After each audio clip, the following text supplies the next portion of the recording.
ทานผู้ชมทุกคนอยู่กับอุ่นใจเส้นเก่าเส้นดำพี่น้องตอนนี้อุ่นใจอยู่ที่บ้านวังเงินหลวงพระบางนั่นเองอยู่ใกล้ๆกับแคมป์ข่านคู่น้ำข่านอยู่ทางหน้านี่เลยพี่น้องกาบอกไก่จากสถานีรถไฟหลวงพระบางเดี๋ยวอุ่นใจจะพาทุกทานไปเบิ่งไปชมบรรยากาศ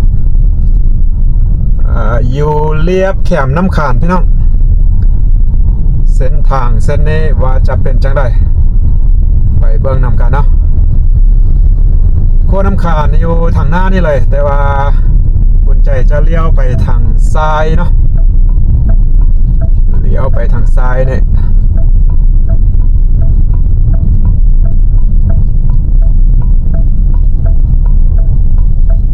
เลี้ยวเข้าไป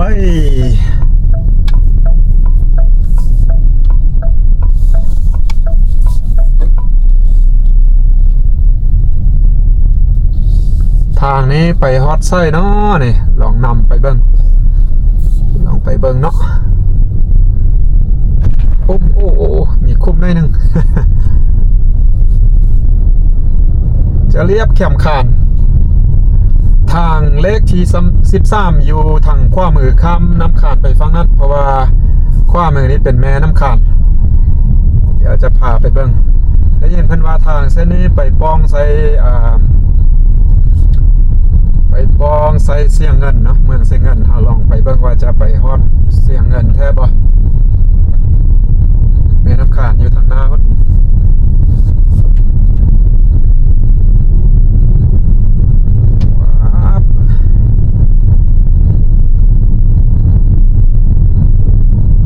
ส่วนอาหารวังเงินวิวส่วนอาหารวังเงินวิวอยู่ทางขวามือไปเบิ่งทางนี้ยังเป็นทางที่ว่าปูยางเท่าเนาะเคสนี้แต่ว่าเพิ่นได้เอาหินเนาะเอาหินครบนี้มาวานแล้วก็นี่เป็นปูหินสิซะถึงว่าฝนจะตกมาก็ยังน่าจะไปได้อยู่บางทรงนี่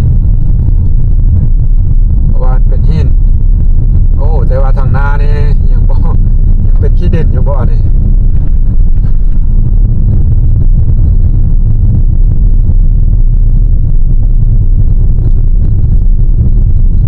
อยู่ทางหน้าพูนงามพี่น้องว่าเป็นวิวที่งามอยู่เนาะ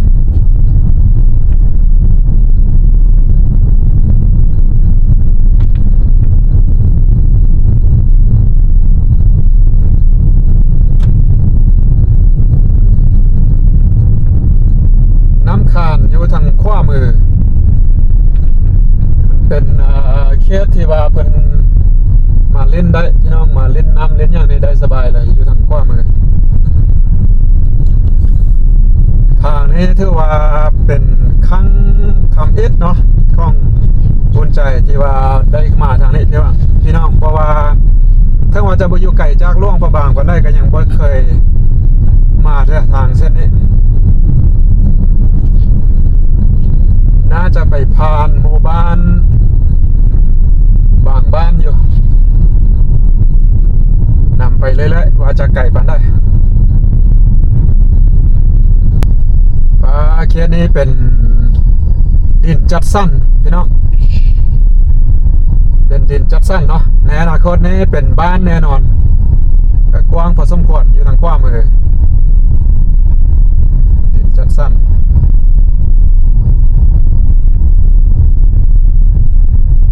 มีไฟฟ้าเรียบร้อยไกลๆกับน้ำข่านนี่ก็เรื่องน้ำนี่ก็น่าจะสะดวกอยู่โอ้กว้างสมควรเนาะดินจัดสั้นนี่ถือว่าคนมาอยู่นี่ก็ได้เป็นบ้านใหญ่พอสมควร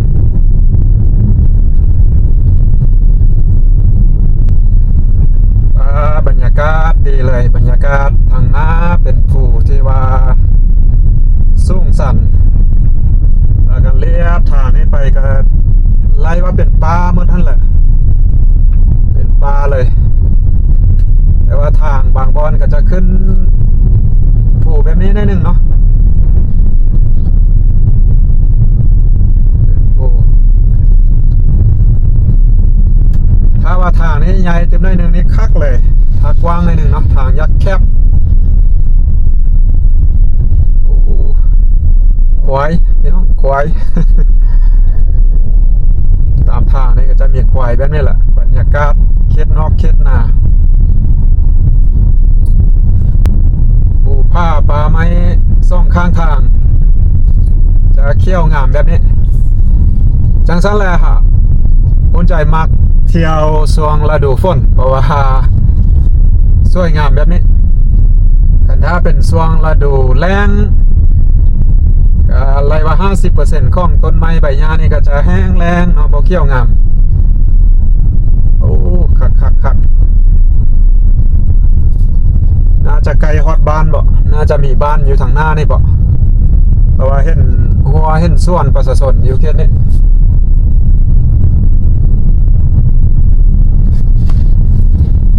แม่นเนาะบ้านบ่แน่ใจว่าบ้านยังลองเบิ่งไปแม่นบ้านยังเนาะนี่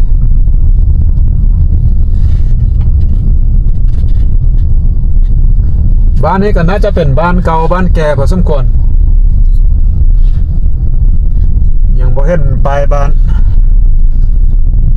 ซื้อบ้านยังเนาะนี่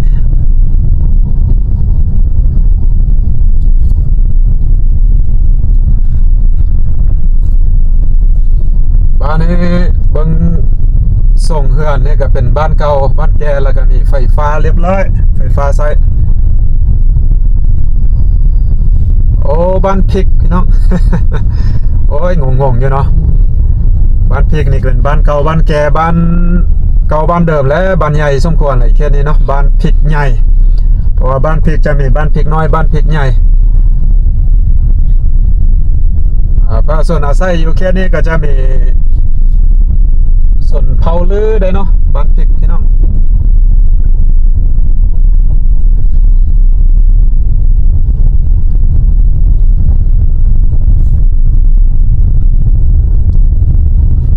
เอาทงนาอย่างบ่ทันเฮ็ดนาเถอะแต่ว่าก็มีน้ำแล้วน่าจะรอท่าฝนมาเติมไล่ก่อนนี้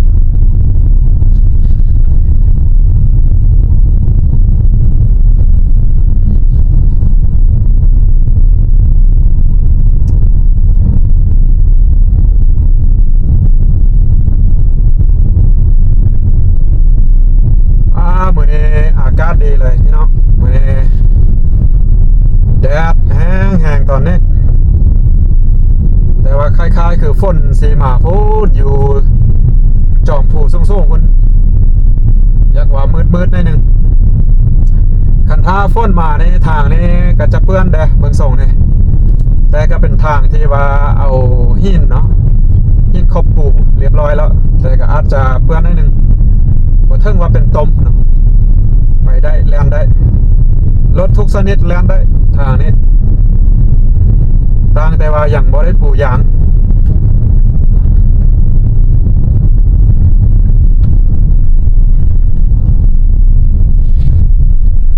ข้ามน้ำห้วยโอ้ห้วยนี่เวลาฝนมานี่ได้เป็นน้ำล้นนะเนาะ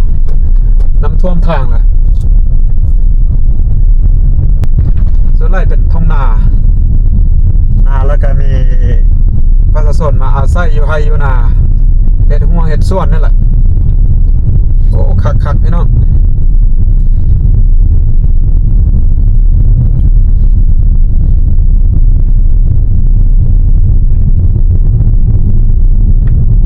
ในอนาคตนี้น่าจะปลูกยางอยู่ทางเส้นนี้เพราะว่ามีบ้านไร่อยู่เขตนี้แล้วก็เสื่อมไปออกอยู่ทางใหญ่พุ่น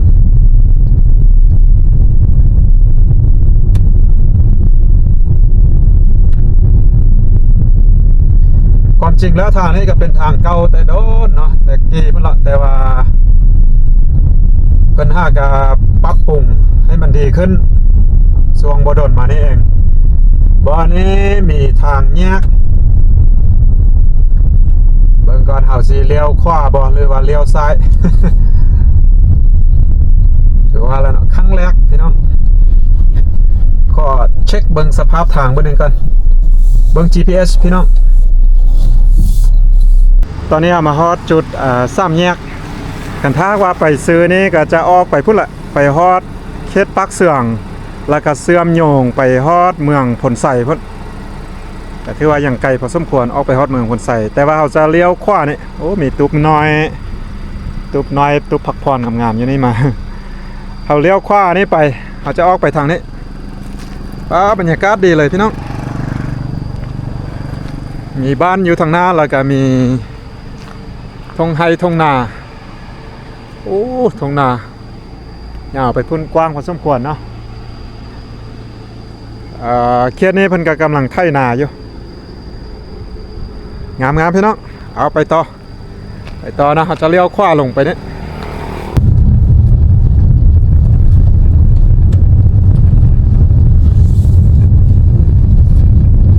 บ้านนี้เป็นบ้านยังน้อนี่ เพราะว่าบ่เคยมาเนาะก็เลยว่าบ่ซื้อหมู่บ้านยังบ้าน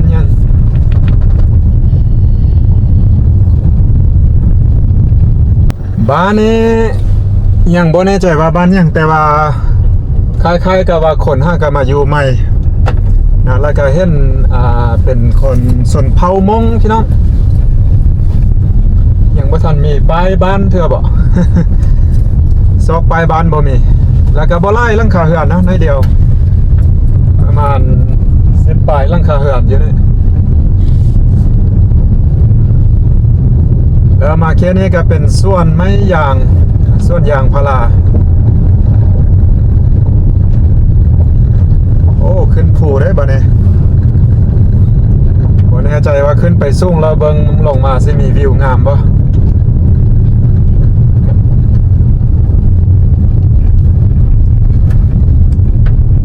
น่าจะบ่มีวิวเท่าเพราะว่าขึ้นมาเทิงพี่ก็เป็นป่าเป็นส่วนใหญ่ก็เป็นไม้ยางเนาะ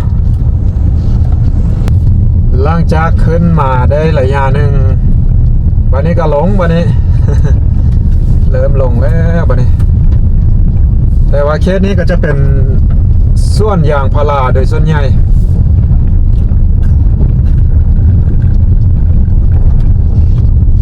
โอ้ทางคดโค้งเนาะต้องได้ระวังหน่อยหนึ่งเอิ้นว่าโค้งทบซอกเลยแหละวันนี้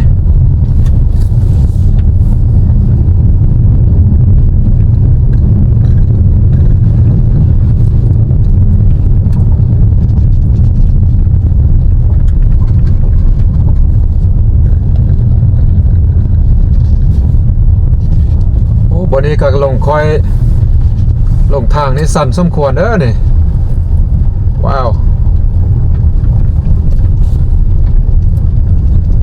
สั่นเนาะ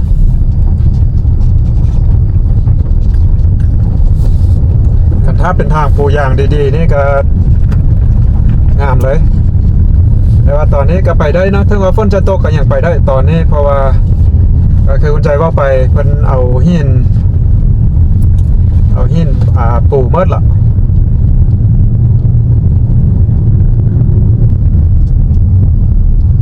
โอ้งามอยู่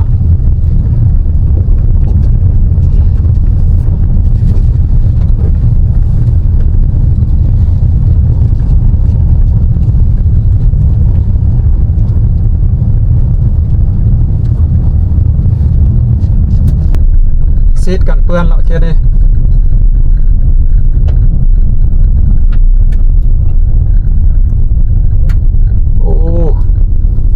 ต้องได้ค่อยๆเพราะว่า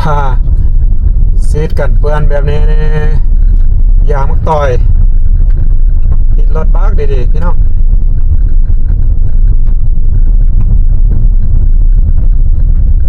โอ้ทางนี้ถือว่าเป็นทางตัดไม้เลยแหละเพราะว่ายังบ่มีอยู่ใน GPS เด้อ เบิ่ง GPS บ่มีทางไปต่อเลยแต่ว่าสามารถมาต่อได้โอเคไปต่อปะนี่ว้าเบิ่งฟ้ามืดอยู่ทางนั้น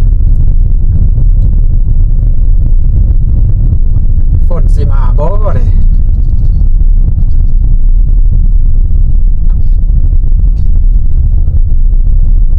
ว้า แท้ๆฝนอยู่ทางหน้าพุ่น ฝนมืดฝนมัวอยู่ทางหน้าพุ่นโอ้รถมารถ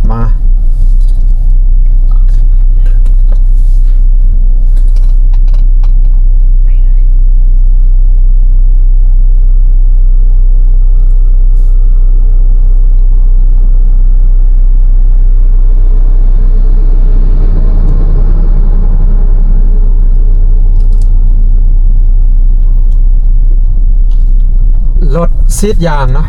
ซีดยางมักต่อยซีดกันเปื้อนว้าวสั่นแท้ๆ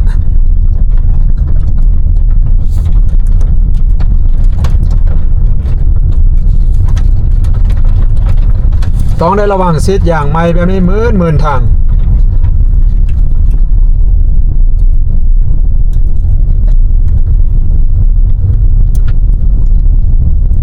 วิวได้อยู่เนาะวิว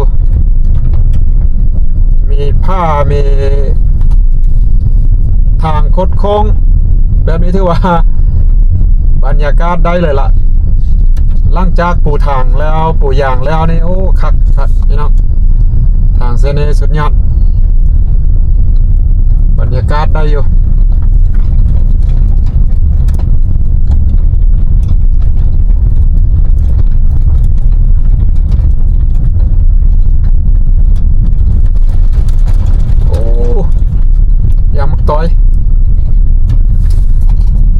ติดรถหมดแล้วแบบนี้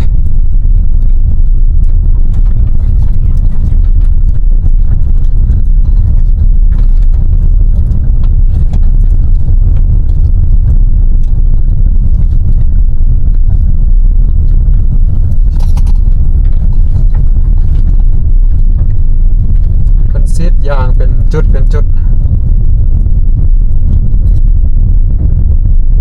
ไปต่อไปนี่อย่างหมดละ กำลังก่อสร้างเนาะทางกำลังปรับปรุงก่อสร้างถ้าแล้วมานี่ก็คือสะดวกสบายไปเป็นทางลัดอีกทางนึงที่ว่าถ้าว่าบ่อยากไปทางใหญ่ทางเลขที่13สามารถลัดมาทางนี้เอาบรรยากาศ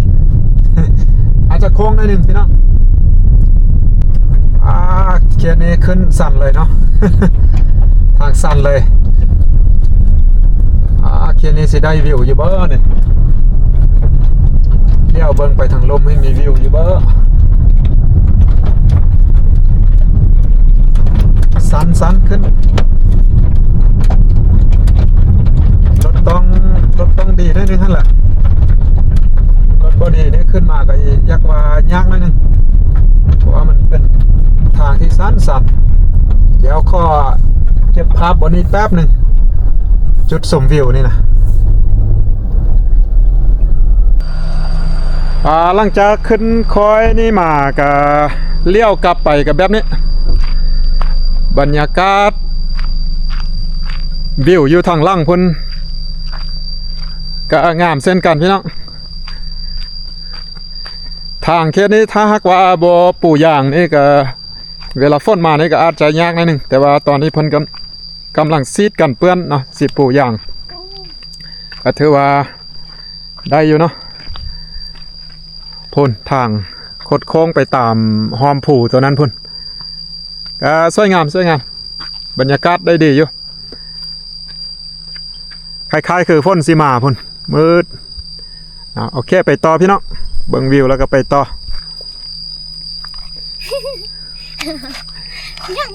เด็กๆ2 คนนี่นำมาเลยเนาะ เอาเต้นให้เบิ่งด้วยจักรอบด้วย โอเคไปต่อพี่น้องน่าจะลงคอยละเป็นแต่ผูเป็นแต่ผ้าหินปูนเรียบเขียดนี่ผ้าสูงสั้นเลยล่ะแต่ว่าส่วนใหญ่ก็เป็นไฮของประชาชนนั่นแหละเป็นไฮเป็นส่วนอยู่ตามเขียดนี้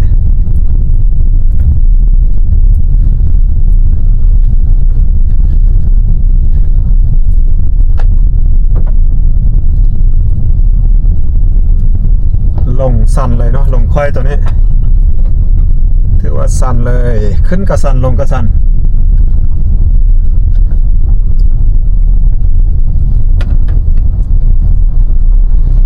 เคสกำลังก่อสร้างต้องได้ระวังนิดนึงนะเพราะว่ามีรถบรรทุกรถใหญ่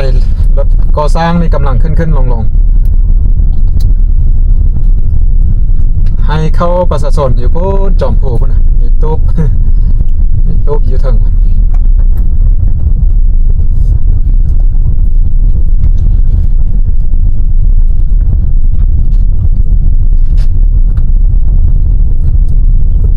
เห็ดให้ละได้วิวพร้อมละเกียรนี้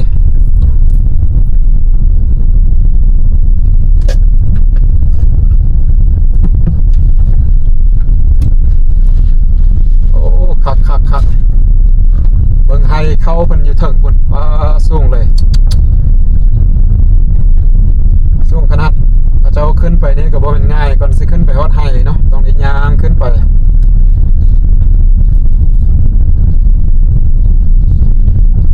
ก็มีอยู่ติดแคมทางอีกคันติดแคมทางนี่ก็คักอยู่เนาะสบายขึ้นไปถึงนี่อันตรายต้องได้สำหรับเฮานี่กันย่างขึ้นแล้วก็เมื่อยแล้วพี่น้อง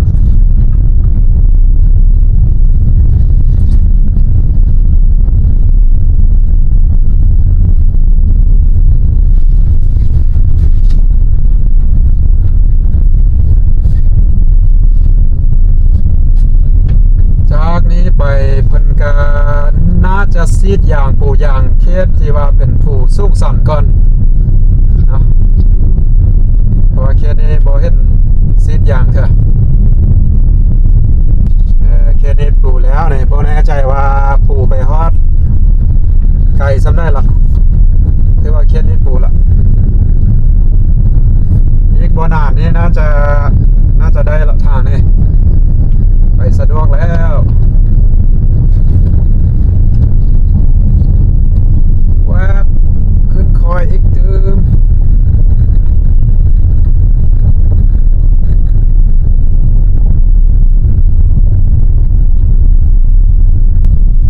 มาเคสนี้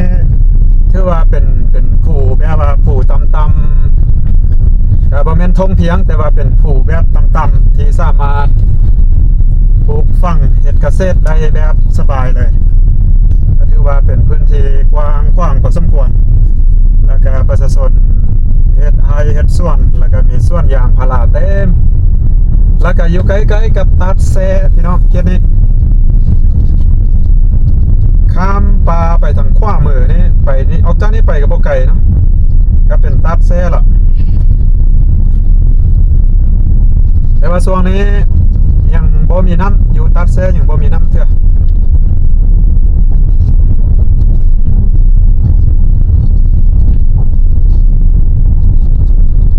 โอเคนี่ถือว่าปู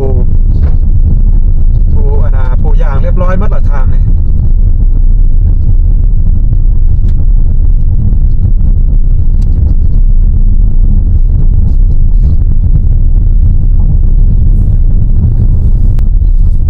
ฮอดเคสนี้เป็นบ้านยังเนาะนี่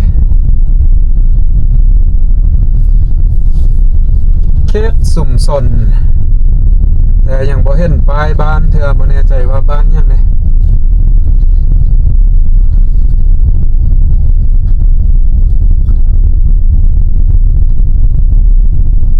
เป็นบ้านส่วนดารา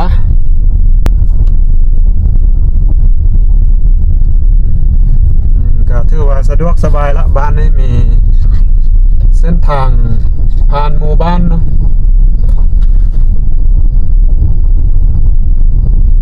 ก็น่าจะเป็นบ้านเก่าบ้านแก่แหละติดกับน้ำข่านเนาะขวามือนี่ก็จะเป็นน้ำข่านละ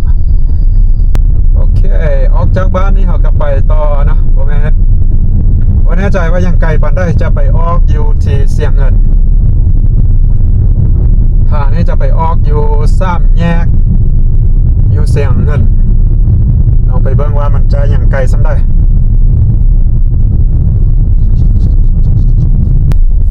ออกจากบ้านเมื่อกี้นี้มาก็เห็นเติมบ้านหนึ่งเนาะ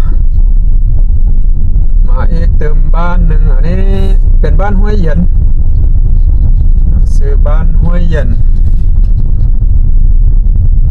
กาอยู่ติดกับน้ำขานทางหน้านี่เป็นน้ำขานแล้วเนี่ยน้ำขานแล้วก็สามารถข้ามไปอีกฝั่ง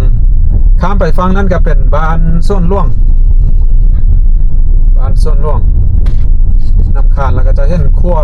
รถไฟข้ามแม่น้ำขานออกจากบ้านห้วยเย็นเมื่อกี้นี่มาในเดียวก็มาฮอดทางรถไฟเนาะอยู่ทางหน้านี่เป็นทางรถไฟที่ว่าข้ามแม่น้ำขานออกมาอีกฝั่งเนาะเขตบ้านส่วนล่วงอยู่ฝั่งนั้นแต่ว่าเนื่องจากว่าทางรถไฟนี้อาจจะอยู่สูงหน่อยหนึ่งก็เลยว่าทางเส้นนี้ต้องลอดเป็นอุโมงค์เนาะ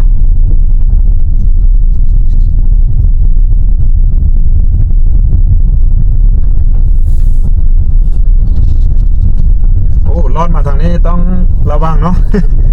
มันจะเลี้ยวแบบจ่อๆเลยโค้งขึ้นไปเลย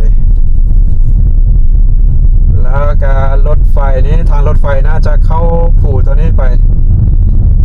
เป็นเข้าอุโมงค์เลยเพราะว่ารถทางรถไฟอยู่ซ้ายมือนี่เลยมาแล้วเนาะ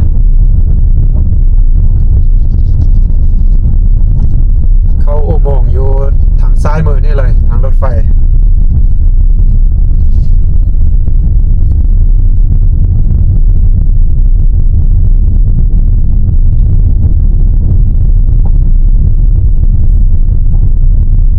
มาแค่นี้ถือว่าปูอย่างนี้ถือว่าแล้วส่วนใหญ่แล้วเนาะมาแค่นี้ทางเส้นนี้เนื่องจากว่าทางยังบ่ทันแล้วดีแล้วก็ยากว่าแคบนิดนึงเพิ่นก็เลยว่ามีไม้ตัวนี้กันความหมายของมันก็คือว่ารถใหญ่รถสูงนี่เข้าบ่ได้เนาะต้องเป็นรถที่ว่าเหมาะสมทางเส้นนี้จึงเข้ามาได้บ้านนี้น่าจะเป็นบ้านจัดสรรเพราะว่าเฮือนนี้เป็นเฮือนแบบเดียวกันหมดเลยเนี่ยเฮือนแบบเดียวแล้วก็เส้นทางอยู่ในบ้านนี่เป็นทางที่ว่าปูคอนกรีตอย่างดี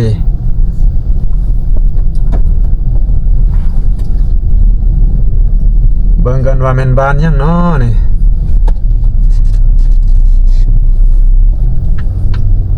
ยังบ่ทันเห็นป้ายบ้าน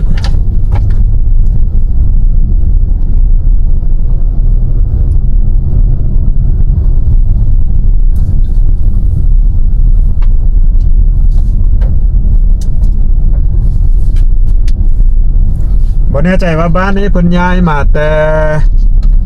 เขื่อนน้ำขานบ่หรือว่ามาแต่ทางใดบ้านบวมอ้อเนาะบ้านบวมอ้อ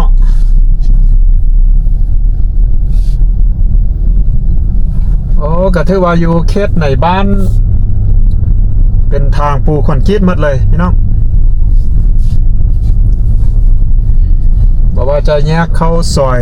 เล็กๆน้อยๆเขตหมู่บ้านนี่ก็เป็นคอนกรีตหมดเลยแล้วก็เส้นใหญ่นี่ก็เป็นคอนกรีตโอ้บ้านใหญ่เนาะเป็นบ้านจัดสรร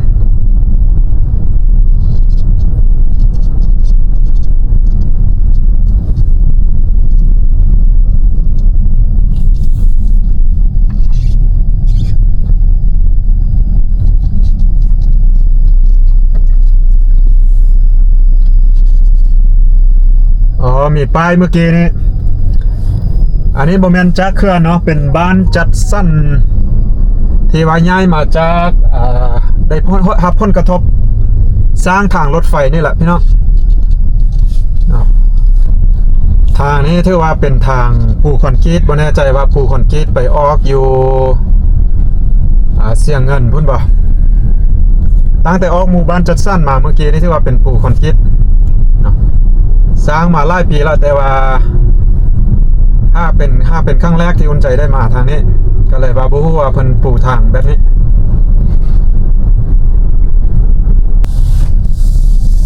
ตอนนี้เราก็เข้ามาใกล้ๆกับบ้านจัดสรรที่ว่าอยู่ซนขั้ว ก่อนเฮาสิข้ามขั้วน้ำขานไปอีกฝั่งอยู่ที่เสียงเงินเนาะถือว่าเป็นจุดเส้นสุดของเส้นทางเส้นนี้แต่ว่าบ่แน่ใจว่ายังอยู่ไกลส่ำใดแต่ก็เห็นหมู่บ้านจัดสั้นอยู่ทางหน้าละบ้านนั้นเฮาสิไปเบิ่งว่าความยาวมันมีจักกิโลเมตรตั้งแต่ส้นขั้วน้ำขานที่เฮาเข้ามาเมื่อกี้อยู่ทางเขตบ้านวังเงินเนาะจนมาฮอดบ้านเสียงเงินอันนี้เป็นบ้านจัดสั้นพี่น้องบ้านจัดสั้นที่ว่ามาจากเขื่อนที่ได้รับผลกระทบจากเขื่อนน้ำขานบ้านสามัคคีใส่หมู่บ้านจัดสั้นบ้านเฮือนี้กับจะเป็นเป็นบ้านที่ว่าคล้ายๆคือกันเลยแต่ละหลังเรียบแขมน้ำขานนี่ไปเลย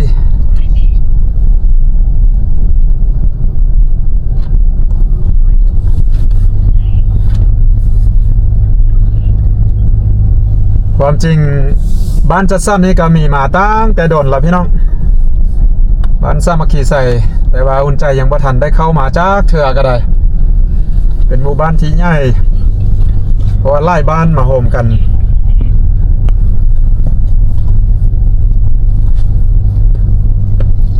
เพื่อนไล่ลั่งก็จะเป็นอันนี้เลยก็ว่าเป็นสไตล์เดียวกันเมื่อทันละบ้านจัดสั้นเนาะหลังจากนั้นผู้ใดอยาก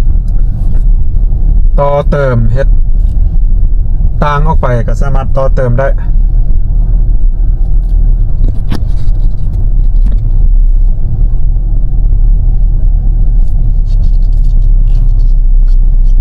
เลี้ยวขวาก็จะไปขั้วแล้วก็เลี้ยวซ้ายจะผ่านหมู่บ้านเดี๋ยวจะผ่าเลาะหมู่บ้านได้หนึ่งเนาะก่อนจะข้ามขั้วออกไปอีกฝั่งเลาะบ้านได้หนึ่งพี่น้อง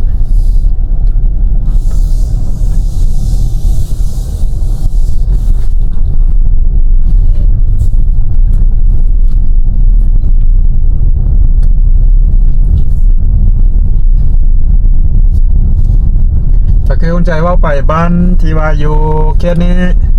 เขตบ้านนี้เป็นสไตล์เดียวกันหมดเลยเป็นสไตล์เดียวเลยหลังจากนั้นถ้าท่านได้ยักต่อเติมหรือว่าสร้างกำแพงขึ้นมาจริงเฮ็ดตามหลัง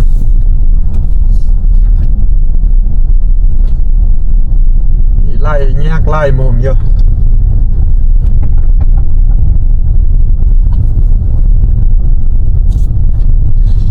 แล้วก็มีทางไปตึมจนไปฮอดเขื่อนพุ่นแหละแต่รอบนี้อาจจะบ่พาไปฮอดเขื่อนเนาะมื้อหน้ามีเวลาจะพาไปเลาะเบิ่งเขื่อนพี่น้องก็อยู่ไกลจากนี้พอสมควรแต่รอบนี้พาเลาะเบิ่งหมู่บ้านนี้แล้วก็ออกข้ามขั้วไปเนาะ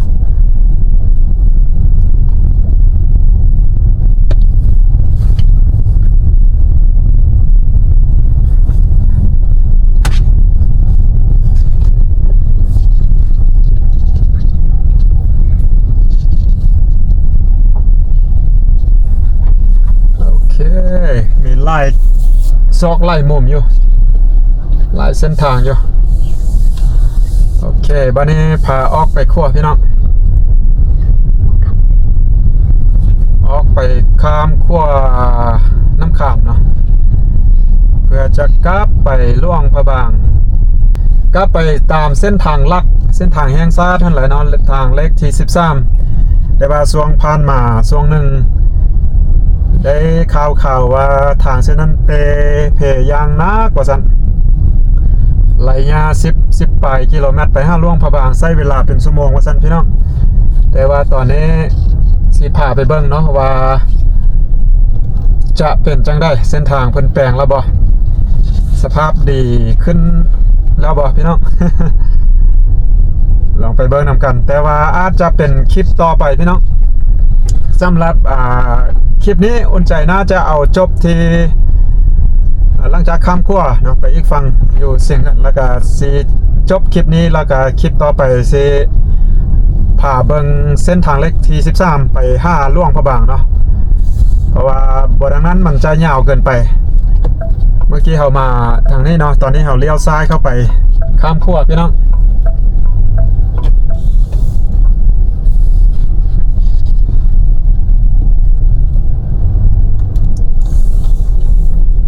ขั้วน้ำขาน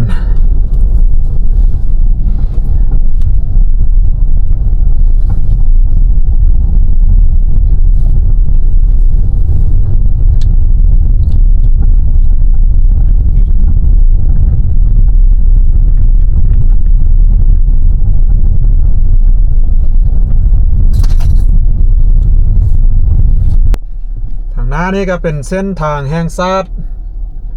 ของลาวแล้วพี่น้องฮอดละขอให้เดินทางด้วยความปลอดภัย Have a nice trip ตอนนี้ถ้าไปซื่อๆก็ไปทางสยามบุรีเลี้ยวซ้ายก็เป็นเส้นทางเลขที่13นะเข้าไป5ตัวบ้านเสียเงินตัวเมืองเสียเงินเป็นเส้นทางเลขที่13เส้นทางหลักเราเลี้ยวขวาไปล่วงพระบางพี่น้องก็ถือว่าฮอตนี่เนาะตั้งแต่เขาออกจากล่วงพระบางเนาะปักทางส้นขั้วน้ำขานเมื่อกี้นี่เนาะเข้ามาจนมาฮอตจุดนี้ตามระยะทางอยู่ในเลขใหม่รถ35กิโลเมตรพี่น้องเกือบ36กิโลเมตรใช้เวลาไปไล่เนาะความจริงแล้วน่าจะใช้เวลา3-40 นาทีก็ฮอตแล้วขันแลนแท้ๆแต่ว่าอันนี้